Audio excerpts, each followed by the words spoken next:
Bienvenidos a una nueva edición de Relatos Ilustrados. Ante todo quiero daros las gracias por la buena acogida que ha tenido el primero de estos relatos, con el que iniciamos esta saga, en el que recogíamos la historia del lobo. Hoy el relato que voy a leeros se titula María sin nombre, y aborda temas tan delicados como el síndrome de Down, la depresión o el maltrato infantil. Tras la lectura del relato, os espero a todos para comentar el futuro del canal y las novedades que tengo preparadas, y en las que espero que colaboréis y que os sea una grata sorpresa.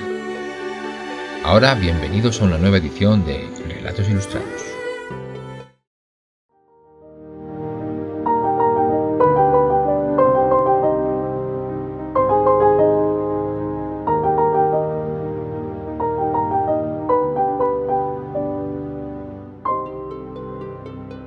María sin nombre. Aunque llevaba trabajando como enfermera en el hospital más de 5 años, nada me había preparado para lo que me esperaba en la sala de urgencias. Se trataba de una niña de no más de 7 u 8 años en cuyos rasgos se dibujaban las huellas del síndrome de Down. La pequeña miraba con ojos asustados a su alrededor, inconsciente del terrible estado de su cuerpo. La sangre corría sobre su rostro desde una herida punzante que algún golpe brutal le había producido en pleno cráneo, y en sus brazos se alternaban cortes profundos y crueles quemaduras. No pude evitar recordar cómo mi padre apagaba sus cigarrillos en mis brazos como castigo por haber sacado algún suspenso mientras mi madre apartaba la mirada. Reprimiendo la angustia que sentía ante la hazaña y brutalidad con la que aquel pequeño cuerpo había sido maltratado, limpié cuidadosamente sus heridas hasta que la introdujeron en el quirófano, donde manos expertas se hicieron cargo de ella. Al llegar a casa no podía olvidar la mirada indefensa de aquella pobre niña, por lo que a la mañana siguiente lo primero que hice fue preguntar por la pequeña. «Pobrecilla», exclamó la jefa de enfermería, «¿te diste cuenta de que tenía síndrome de Down?» «Claro», contesté impaciente, «pero ¿cómo está?» «Parece que se recuperará, aunque aún están haciéndole pruebas. Lo malo van a ser las secuelas. No recuerda nada y en su condición no parece fácil que recupere la memoria». «¿Y su familia?» «¿Familia? ¿No has leído los periódicos? La encontraron en una cuneta de la carretera y nadie ha denunciado su desaparición. La policía cree que fue su propia familia la que la arrojó desde un coche en marcha». «¡Pero eso es monstruoso!», exclamé horrorizada. «Sí, lo es», contestó la enfermera bajando la mirada. «Algunas personas no aceptan tener hijos como ella y los apartan tratándolos como animales o dejándoles morir». Pasé el resto del día con el estómago revuelto y esa misma tarde pedí el traslado inmediato a cuidados intensivos. Sentía que mi deber era intentar ayudar a aquella pequeña. Al día siguiente pude por fin acudir a donde estaba ingresada la niña. La encontré mejor de lo que esperaba. Aunque estaba conectada a una unidad de monitorización y lucía un aparatoso vendaje en la cabeza, no le habían puesto ventilación asistida. Un doctor estaba examinándola. Al consultar el historial me llamó la atención el texto que aparecía en la cabecera, sin nombre. ¿Y esto?, pregunté al doctor. «Nadie sabe cómo se llama», repuso levantando los hombros. «Mi madre decía que todas las mujeres eran Marías», exclamé, mientras con mi bolígrafo añadía delante María. Cuando el doctor abandonó la habitación me acerqué a la pequeña. Se había quedado profundamente dormida debido a la fuerte medicación. Observé su rostro tranquilo y me fijé en el moratón de una de sus mejillas. A mi mente acudió la imagen de mi madre abofeteándome el día en que al cumplir los 18 años le dije que me iba a vivir con Aitor. 2 días después encontré a María despierta. Sus ojos, azules y redondos, estaban llenos de la luz de la inocencia.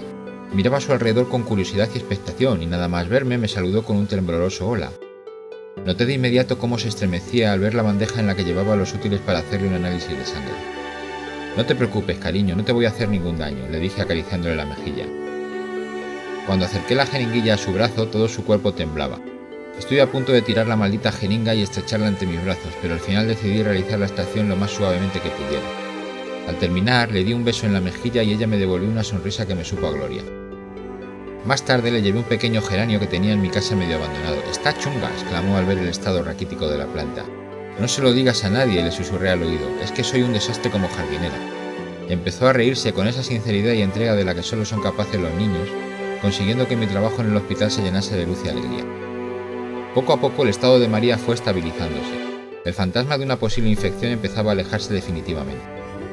Aprovechando su mejoría, le llevé unos rotuladores y un cuaderno para que se detuviera dibujando. Nada más verlos comenzó a garabatear con torpeza sobre el papel. «¿Tú no dibujas?», me preguntó. «Me pasa como con las plantas, no se me da bien», le mentí. La verdad es que la pintura había sido el único desahogo de mi infancia y que cuando me casé intenté convertirlo en una actividad profesional. Sin embargo, todo se torció cuando Hitor perdió su empleo en la fábrica. Solo le ofrecían trabajos a tiempo parcial y pequeñas obras, lo que fue amargando su carácter. Nuestras broncas eran continuas, hasta que una mañana volvió a casa borracho y con un nuevo finiquito bajo el brazo. Estaba pintando un desnudo masculino y cuando Hitor lo vio, se sintió ofendido. Arremetió contra mí golpeándome con saña. Aquel día le abandoné a él y a la pintura para siempre. La mejoría de María continuó y 2 días después dio sus primeros pasos por la habitación. ¿Tienes novio?, me preguntó dejándome sorprendida. No, atiné a responderle. ¿Por qué?, insistió. No sé, dudé. ¿Y a ti? ¿Te gusta algún chico?, bromeé. María no puede tener novio, María es fea, contestó bajando la mirada.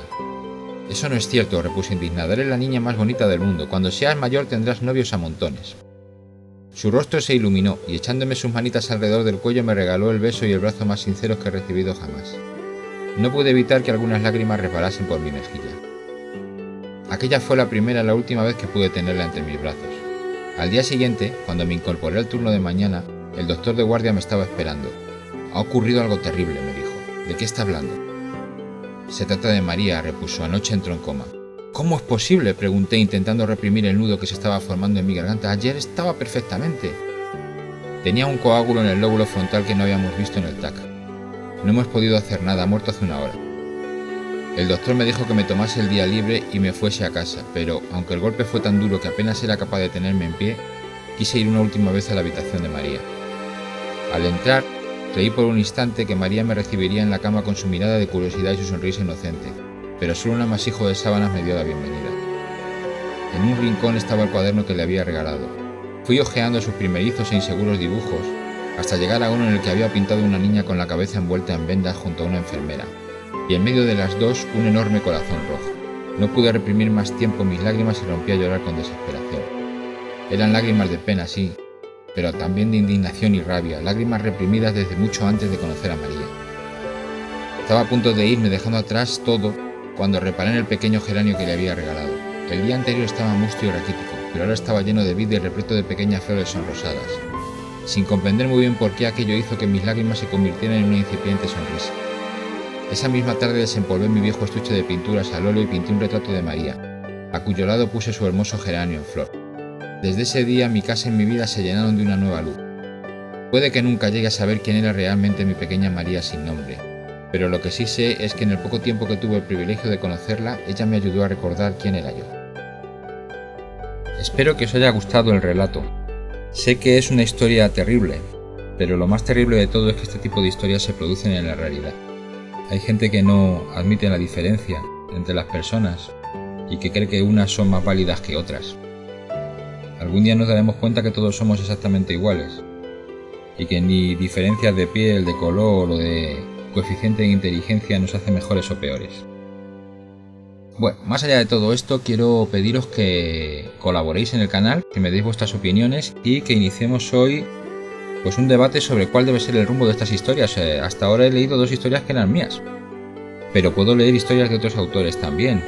No soy el mejor escritor del mundo, ni he concebido este canal para solo hablar de mí. Así que si tenéis escritores favoritos de los que queréis que lea algún relato y que lo ilustre también, que haga el dibujo a la vez, decídmelo, ir poniéndolo en comentarios y los que reciban más votos los haremos en el próximo episodio. Eso sí, tenéis que tener en cuenta que si queréis que se haga el relato de algún escritor, tiene que ser un escritor clásico, antiguo, que las obras sean de libre dominio, porque si no, no puedo reproducir el relato en YouTube. Me lo quitarían.